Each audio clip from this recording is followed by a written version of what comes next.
Friends మనకు ఏపీపీఎస్సికి సంబంధించి group 1 group 2 ఎవరైనా కరెక్షన్స్ చేసుకోవాలి అప్లికేషన్లో తప్పులు చేశామనుకున్న వాళ్ళు కరెక్షన్స్ కూడా చేసుకోవచ్చండి.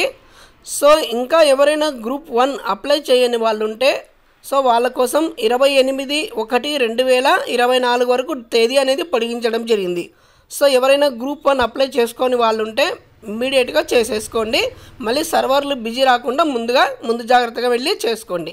అదేవిధంగా గ్రూప్ 1 గ్రూప్ 2 రెండింటికి కూడా కరెక్షన్ అనేది ఇవ్వడం జరిగింది. ఎవరైనా ఇంతకుముందు అప్లై చేశాము మళ్ళీ కరెక్షన్ చేయాలనుకున్న వాళ్ళు కూడా కరెక్షన్స్ అనేది 2 అప్లికేషన్లకు చేసుకోవచ్చు. కాకపోతే 100 రూపాయలు పే చేయాల్సి ఉంటుంది కరెక్షన్ ఫీజు అనేది. ఓకే, దాంట్లో మీకు కొన్ని మాత్రమే చేంజెస్ చేసుకోవాల్సి ఉంటుంది. మీరు 100 రూపాయలు అయితే ఖచ్చితంగా పే చేసి మీరు కరెక్షన్ చేసుకోవచ్చు. ఓకే ఫ్రెండ్స్, ఇంకా ఎవరైనా మీ ఫ్రెండ్స్ అప్లై చేసి ఉంటే కరెక్షన్స్ ఏమైనా ఉన్నాయని అనుకున్న వాళ్ళకి మీ ఫ్రెండ్స్కి ఫార్వర్డ్ చేయండి. ఈ వీడియో ఉపయోగపడుతుంది. ఈ వీడియో కనుక నచ్చినట్లయితే లైక్ చేయండి, షేర్ చేయండి, సబ్స్క్రైబ్ చేయడం మర్చిపోద్దు. థ్యాంక్ యూ అండి. Thank you so much.